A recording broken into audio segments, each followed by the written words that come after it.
আমাদের রাজ্যের মুখ্যমন্ত্রী শুভেন্দু অধিকারী তিনি কিন্তু ঘোষণা করলেন কালকেই একটা বড় কথা তিনি বললেন এবং তিনি বলে দিলেন যে আমাদের রাজ্যে কোনো মন্দির, কোনো স্কুল বা কলেজের 1 কিলোমিটারের মধ্যে কোন রকম কোনো মদের দোকান থাকবে না। দেখো, নতুন করে তো লাইসেন্স দেওয়া হবেই না, তার সঙ্গে সঙ্গে পুরনো যে দোকানগুলো আছে সেই দোকানগুলো কিন্তু বন্ধ রাখতে হবে বা বন্ধ করতে হবে বা অন্যত্র সরিয়ে নিয়ে যেতে হবে।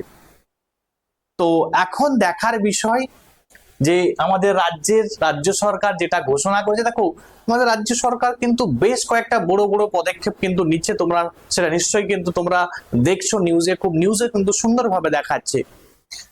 তার সঙ্গে সঙ্গে দেখবে নিশ্চয়ই যে এই যে 5 টাকার যে মাছ ভাতের একটা প্রকল্প তিনি কিন্তু শুরু করেছেন এবং অন্নপূর্ণা যে যোজনা, সেখানে তো 3,000 টাকা অন্নপূর্ণা ভান্ডারের কথা তো তোমরা সবাই জানো যে 3,000 টাকা কিন্তু প্রত্যেক মহিলাকে দেয়া হবে। তো এই বিষয়গুলো তোমরা সবাই কিন্তু অলরেডি জেনেই গেছো।